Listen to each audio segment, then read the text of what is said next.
अस्सलाम वालेकुम एवरीवन, क्या हाल है आप सब। तो फाइनली सऊदी अरब आने का टाइम आ चुका। तो मैं यहाँ नाश्ता कर रही थी। रात की जो बिरयानी बनी थी वो थोड़ा सी बच गई थी। मैंने सोचा वो थोड़ा खा लेती हूँ और साथ में मैंने एग ले लिया था। और नाश्ता करने के बाद मैंने सुबह ही से अपनी पैकिंग स्टार्ट कर ली थी।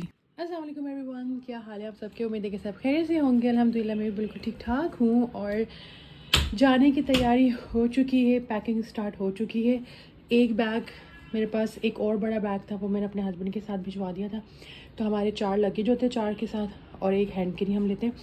सबके साथ हैंड कैरी नहीं लेते।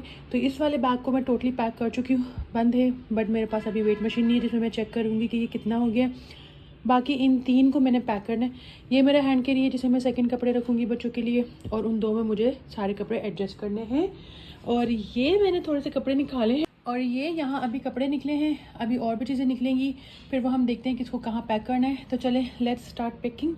और ये तो मेरा गुड बाय पाकिस्तान व्लॉग है, तो इसी को हम आगे कंटिन्यू करेंगे एयरपोर्ट के लिए और बाकी सारी जगहों के लिए। तो मेरे साथ रहिएगा, बाय बाय।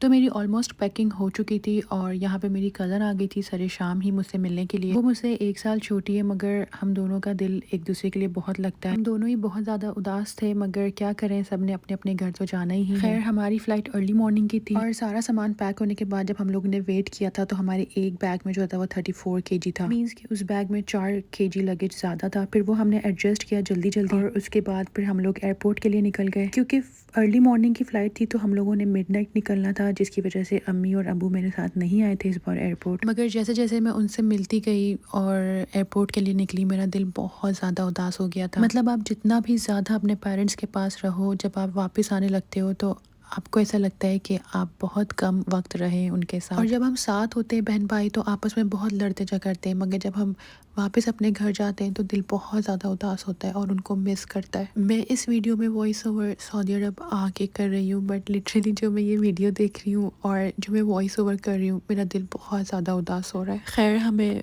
स्ट्रॉन्ग तो बनना है क्योंकि हम स्पेशली मदर बन चुके हैं, तो हम किसी के लिए नहीं बट अपने बच्चों के लिए स्ट्रॉन्ग बनते हैं और बनने की कोशिश करते हैं। खैर इस बार हम लोगों ने डायरेक्ट फ़्लाइट ली थी फ्रॉम कराची टू रियाद, और 3 आवर 45 मिनट समथिंग की फ़्लाइट थी। और कंटिन्यूसली इतना ज़्यादा बैठ के कमर में बहुत दर्द शुरू हो गया था। मैं ये सोचती हूँ कि जो लोग अमेरिका वगैरह जाते होंगे उनका क्या हाल होता होगा। खैर ये था बच्चों का मील, नगेट्स विद फ्राइज़ वगैरह और जूस वगैरह था।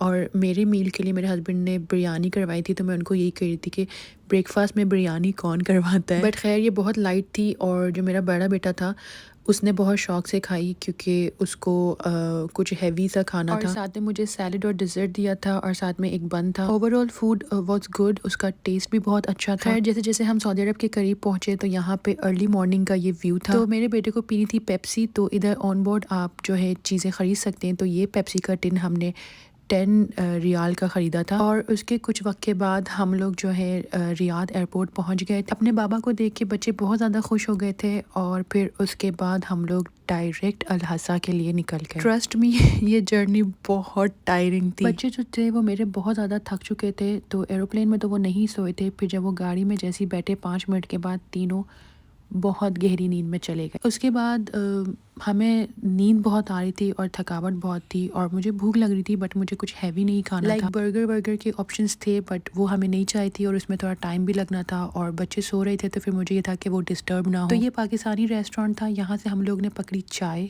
और उसके बाद हम लोग यहाँ इस साइड पे आ गए थे। यहाँ मैंने अपने हस्बैंड को कहा था कि जो रोटी में चीज़ लगी होती है मुझे वो चाहिए, क्योंकि वो बहुत ही ज़्यादा लाइट होता है, like as compare to burgers या शवरमा वगैरह, वो बहुत लाइट होता है। तो हस्बैंड मेरे पूछ रहे थे कि अगर आपको एग वगैरह उसमें चाहिए तो, बट मुझे जस्ट हल्का सा चाहिए था। ये चाय बहुत ज़्यादा स्ट्रॉन्ग थी। इतनी स्ट्रॉन्ग चाय मैं पीती नहीं हूँ, क्योंकि जितनी स्ट्रॉन्ग चाय होती है वो कड़वी होना शुरू हो जाती है, और मुझसे कड़वी चाय नहीं पी जाती। बट इसको पीने के बाद आंखें अच्छी सी खुल गई थी हमारी। यहाँ पे मेरा चीज़ रोल भी आ गया था, और उसके बाद हमारी जर्नी दोबारा शुरू हो गई और फाइनली हम लोग घर पहुँच गए थे। तो यहाँ पे मैं करती हूँ अपने ब्लॉग का एंड। इंशाल्लाह मिलेंगे नेक्स्ट वीडियो में, तब तक अपना बहुत ख्याल रखिएगा। अल्लाह हाफिज़।